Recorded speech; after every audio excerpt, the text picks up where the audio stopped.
તમને લોકોને હવે બારે મોમોઝ ખાવા જવાની જરૂર નથી. હું તમને એકદમ બહાર જેવા જ્યુસી અને યમી મોમોઝ બનાવતા ઘરે શીખવાડીશ. તો આજે આપણે મોમોઝ અને એની ચટણી બનાવવાની જરૂર બનાવશું. તો હવે વિડીયોની આપણે શરૂઆત કરીએ. તો સૌથી પહેલાં આપણે અહીંયા ચટણી બનાવશું. તો એના માટે પાણીને ગરમ કરવા મૂકી દઈશું. પછી મેં અહીંયા 3 ટમેટાં લીધા છે. આવી રીતે એને કટ કરી લેવાના છે. 3 ટમેટાને આવી રીતે કટ કરી અને પાણી થોડું નવસેકું ગરમ થાય એટલે એમાં નાખી દેવાના છે. પછી ઉપરથી લસણ, લાલ મરચું, સૂકા લાલ મરચાં એ બધું નાખી અને મિક્સ કરી દઈશું. અને પછી થોડા કોથમરીના જે ઓલા દાંડલા હોય એ નાખી દઈશું અને સારી રીતે બોઇલ થવા દઈશું. થોડું બોઇલ થઈ જાય, તમે જોઈ શકો છો કે આવી રીતે છાલ ઉખડવા માંડે એટલે હવે આપણે એને નીકાળી લઈશું.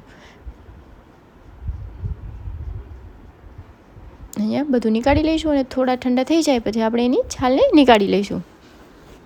ઠંડા થાય પછી છાલ નીકાળવાની છે. અને પછી એક મિક્સર જાર લઈશું અને એમાં આપણે ચટણીને પીસી લઈશું. થોડું પાણી અહીંયા એડ કરી દઈશું, એનાથી થોડી ચટણી ઢીલી બને.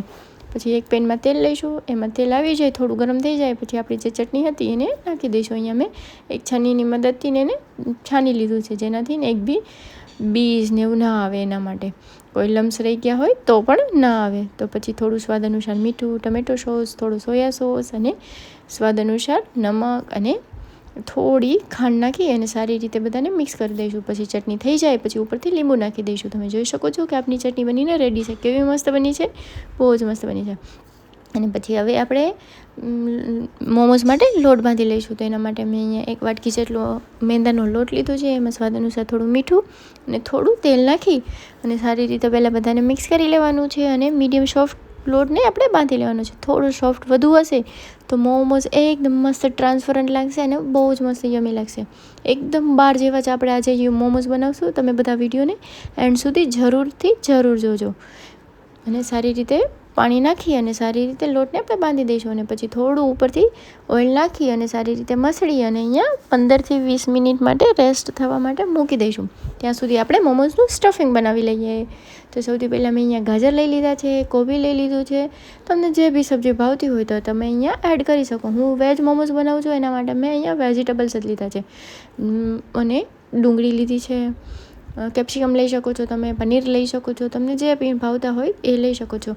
મને એકદમ બહાર જેવા જે હું જમવા જાઉં છું અહીંયા બનાવ્યા હતા એવા બિલકુલ સેમ ટુ સેમ ખાવાની ઈચ્છા હતી એટલે મેં આ ટ્રાય કર્યા અને મેં કીધું બધાને રેસીપીને શેર કરું. હવે એક ચોપરમાં નાખી અને બધું આવી રીતે ઝીણું ચોપ કરી લેવાનું છે. મોમોઝમાં મેઇન વાત છે કે બધું એકદમ બારીક ચોપ કરવાનું છે. અને પછી અહીંયા આદું, લસણ અને તીખા મરચાં લીધા છે. એને પેનમાં આપણે ઓઇલ લઈ ગરમ કરી અને આપણે અહીંયા એને એકદમ થોડા બ્રાઉન થઈ જાય ત્યાં સુધી એને શેકી લેવાના છે. પછી એ થઈ જાય પછી આપણે અહીંયા ડુંગળીને એડ કરી દઈશું. ડુંગળી થોડી બ્રાઉન થઈ જાય એકદમ મસ્ત, એનું જે આ કચાશ હોય એ નીકળી જાય ત્યાં સુધી એને કૂક કરવાની છે. સારી રીતે કૂક થઈ જાય પછી જે આપણું કોબી અને ગાજરનું મિક્સર હતું એ અહીંયા આપણે એડ કરી દેવાનું છે. અને બિલકુલ બહાર જેવા બનાવવા માટે તમે સફેદવાળા તિલ જરૂરથી નાખજો. બહુ જ મસ્ત ટેસ્ટ આવશે એનાથી બહુ જ મસ્ત લાગશે, એકદમ જ્યુસી લાગશે. અને પછી સ્વાદ અનુસાર નમક, થોડો સોયા સોસ નાખી દઈશું અને સારી રીતે બધાને મિક્સ કરી લેવાનું છે. બસ બીજું કાંઈ જ નાખવાનું નથી અને આપણા મોમોઝ બહુ જ મસ્ત બનશે. અને ધનિયાથી ગાર્નિશ કરી દઈશું અને સારી રીતે મિક્સ કરી લઈશું. તમે જોઈ શકો છો કે આપણો લોટ કેવો મસ્ત સોફ્ટ છે. આવો જ લોટ બાંધવાનો છે જેનાથી મોમોઝ બહુ જ મસ્ત બનશે. થોડી મહેનત થશે મોમોઝ બનાવવામાં પણ એક વાટકીની મદદથી આવી રીતે પૂરી કરી નાખવાની એટલે બધા મોમોઝ મસ્ત શેપમાં બનશે. મારા મોમોઝના શેપ ઉપર બિલકુલ ન જતા કારણ કે મને બહુ મસ્ત શેપ આવડતા નથી. હું પોટલીવાળા બનાવતી પણ આવા નવા હમણાં ટ્રેન્ડમાં છે તો મેં પણ આવા જ બનાવ્યા. અને સારી રીતે આવી રીતના શેપ દઈ દેવાનો છે. હું તમને જેવું તો બહુ મને એવડું ખાસ આવડતું નથી પણ હું મારા હિસાબથી તમને શીખવાડું છું કે કામ ચાલી જશે.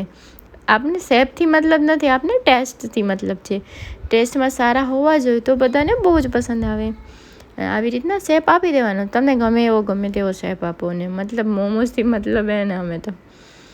પછી એક સ્ટીમર લઈશું, એમાં ટ્રેને ગ્રીસ કરી લઈશું બટરથી. અને આપણા જે બધા મોમોઝ હતા બીના શેપવાળા સારા બેકાર બધાને અહીંયા આપણે રાખી દઈશું. શેપ સારા હોય, કોઈનો શેપ આડો ટેડો મેળો, બધાને અહીંયા આપણે સ્ટીમ થવા માટે રાખી દઈશું. અને બધાને ઉપર બટરથી ગ્રીસ કરી લઈશું. આવી રીતે બટરથી ગ્રીસ કરી લઈશું. પછી રેડ ચીલી ફ્લેક્સ ઉપરથી સ્પ્રિંકલ કરી દઈશું. અને પછી અહીંયા સ્ટીમ કરવા મૂકી દેવાના છે. મીડિયમ ફ્લેમ ઉપર 15થી 20 મિનિટ એને સ્ટીમ થવા દેવાના છે.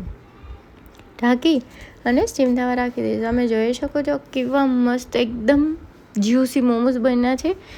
તો બસ આવા જ મોમોઝ બનાવવા માટે વિડીયોને લાઇક અને શેર કરવાનું બિલકુલ ન ભૂલતા.